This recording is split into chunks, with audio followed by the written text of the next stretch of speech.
Welcome to another Crafting with Roswell. My name is Amanda and I'll be walking you step by step through making a Halloween mini wreath. Let's go over the supplies you will need for this project. The kit included black tulle in a length about 27 feet, tied off with a piece of ribbon that can double as the hanger for your wreath at the end of your project. You received a small bag of embellishments, so some glow-in-the-dark spiders, potentially a skull that you can add to the decorated wreath or leave plain black tulle. And this is your wire wreath frame. It's about 8 inches wide, and they sell these in a 2-pack in a place that sells things for $1. Fishing line will be used with the embellishments to prevent anything from being permanently attached to my wreath, but you could also use hot glue. You'll also need scissors and a ruler for this project.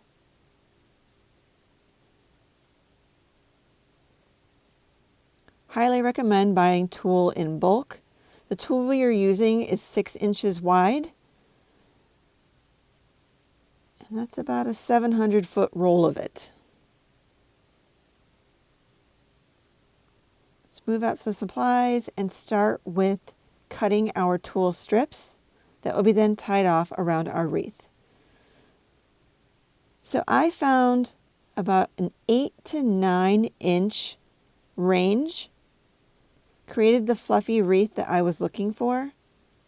You could find you want shorter pieces to have a tighter fit around your wreath. It's really a personal preference. But I'm going to give you a few cutting tips.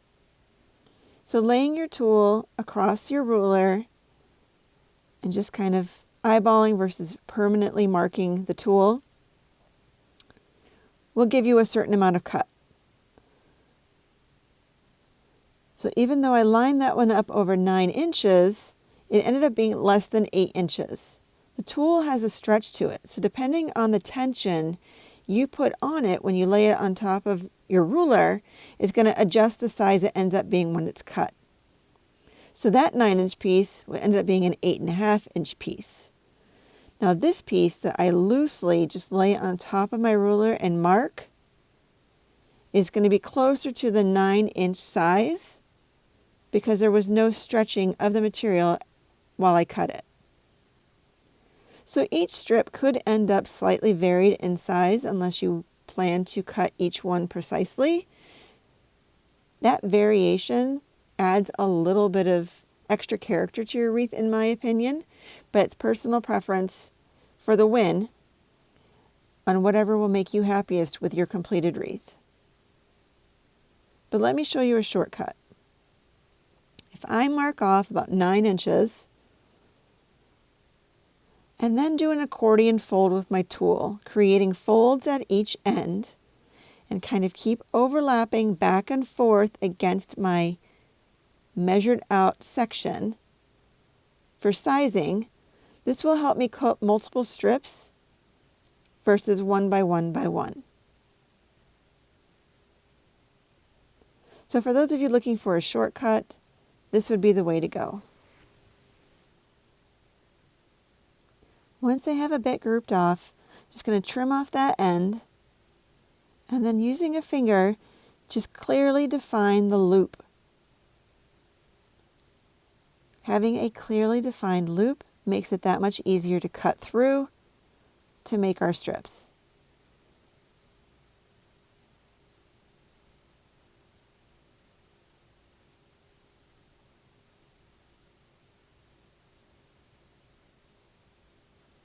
Holding tightly to the middle, flip to the other side and do the same thing with those loops.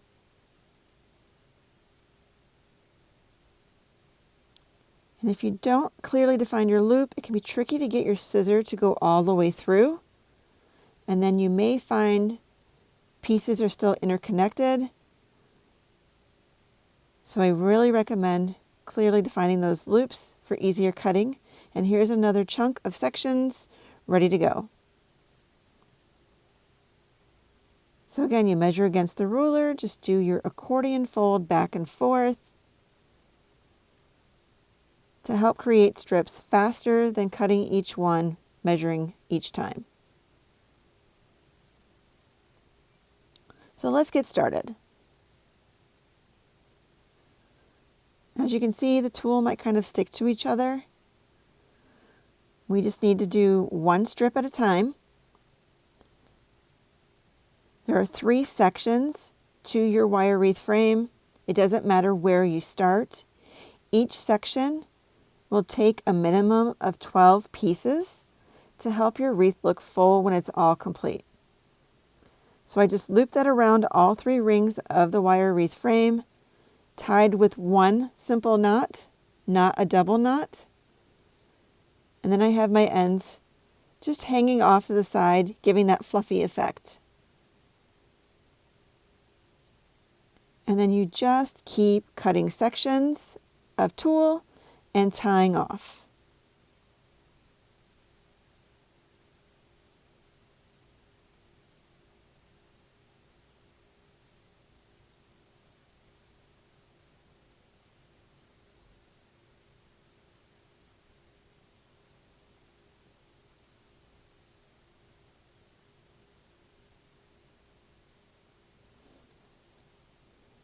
Your ends will start to go in different directions.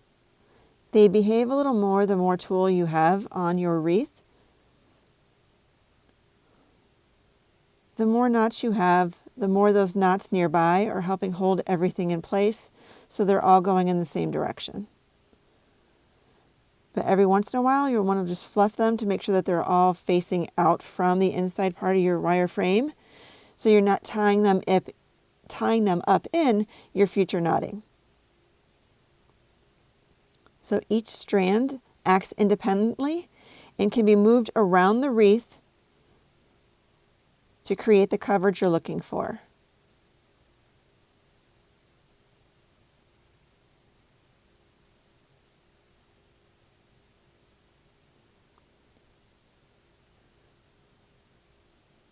So here's one section almost completed. This is about 8 pieces on. 4 more pieces will fill in this section nicely. You can slide them around easily. And then we just keep going until the whole wreath is filled. Not really concerned about the ends of the wreath at this point. Those can always be trimmed up later. And the magic of pre-recorded video. Here is an example of a final project.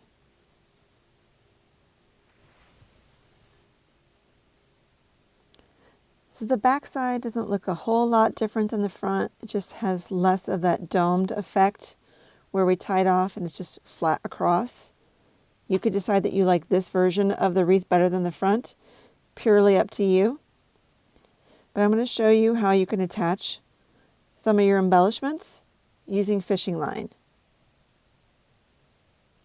I'll just start with one of our glow-in-the-dark spiders, and I will warn everyone, I did not test their glow-in-the-dark abilities before I put them in everyone's kit. So I'm just going to cut off a section of fishing line and just wrap this around the body of the spider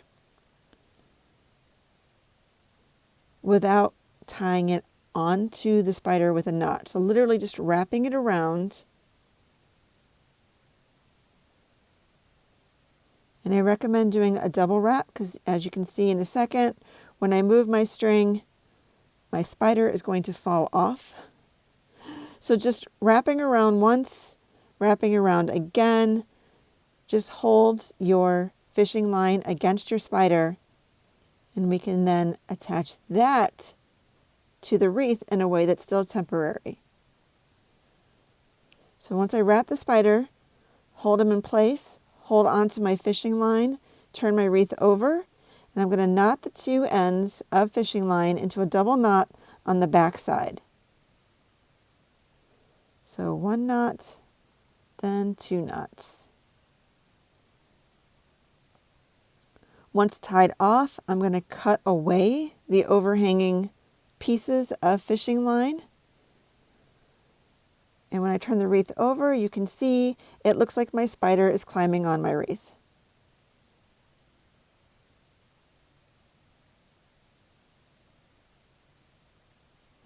But this allows me to take the spiders off easily in case I change my mind about what I want to add to my wreath. Next, I'll show you my tips for making a ribbon hanger. I love the orange spider ribbon that I included in the kits, but I'm also just feeling very dark today and going to just use a piece of black ribbon to create this hanger. So all I'm going to do is separate a few pieces of tulle, and that outermost ring, I'm going to loop my ribbon under and up and tie off in a double knot once I'm at a length that I'm happy with for my hanger.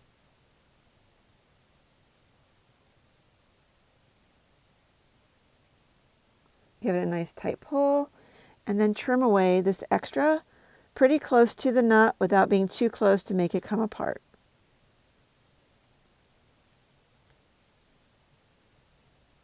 Next, I'm going to move that knot so it's down inside the tulle and on the wire framing and not visible from the top of the wreath.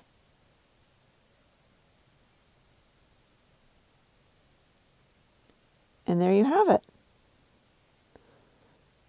A mini wreath fit for Halloween or whatever decorations you would like to add to it.